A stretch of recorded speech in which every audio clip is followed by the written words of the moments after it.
so let's look at one other way that we can find a derivative, or the slope of the tangent line.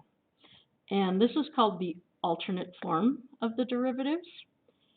And again, the directions might say, I want you to find the derivative using the definition of the derivative. Or it might say, I want you to find the derivative using the alternate form of the derivative. Okay, the only thing that is different here is if we want to find the derivative at a point, as opposed to the general form of the derivative. So the general form of the derivative is really nice if I have to find a bunch of derivatives all over the graph, or a bunch of tangent lines. But if I'm just going to find one, I really don't need the general formula. So there's kind of a little shortcut here. And it says, well, go ahead and just take the limit of f of x minus f of a.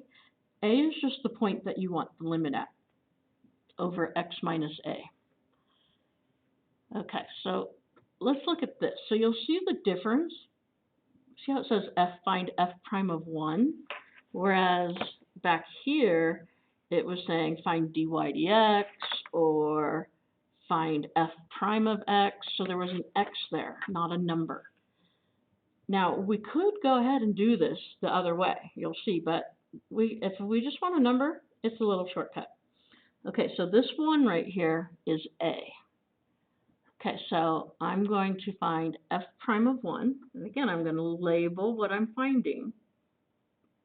If you didn't have this part over here and you were taking AP exam, you would lose a point on that problem, okay? Because it's like, well, what is it? What did you find? I'm finding f prime of 1.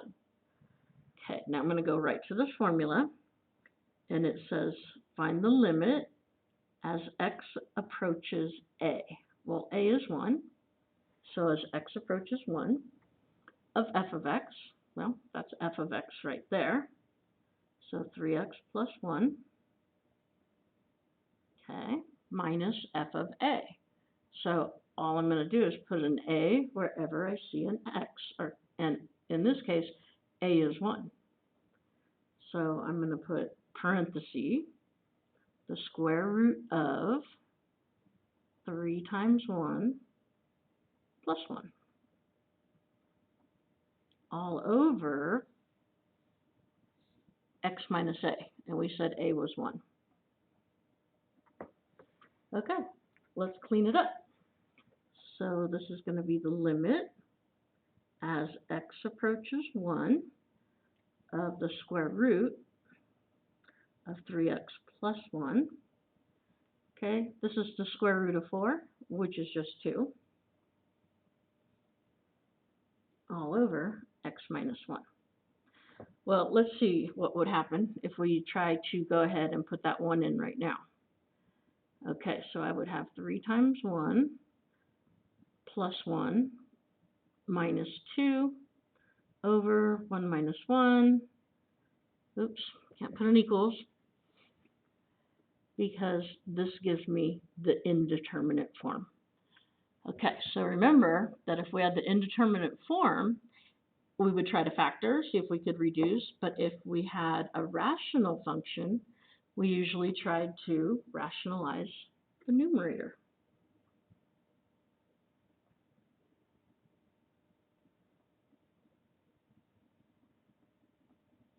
So all that stuff that we were learning in that first unit, it is going to just keep coming up over and over again.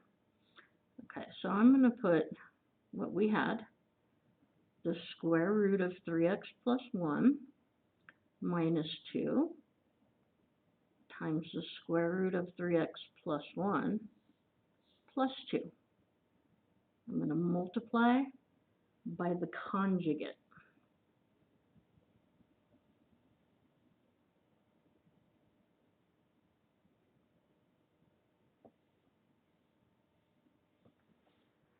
And it looks like that. Okay, so when I multiply these, this times this is going to give me 3x plus 1. Okay, remember when you multiply by a conjugate, the middle terms are going to cancel out, and then I'll have minus 4. And I'm going to leave the bottom factored. because it usually works out a little bit better for us.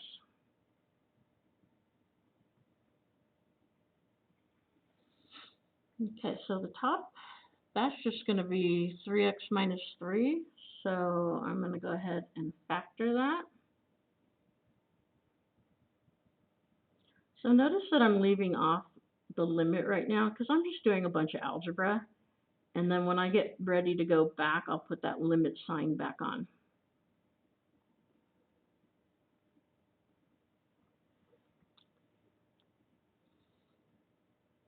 And okay, so now I've got it cleaned up.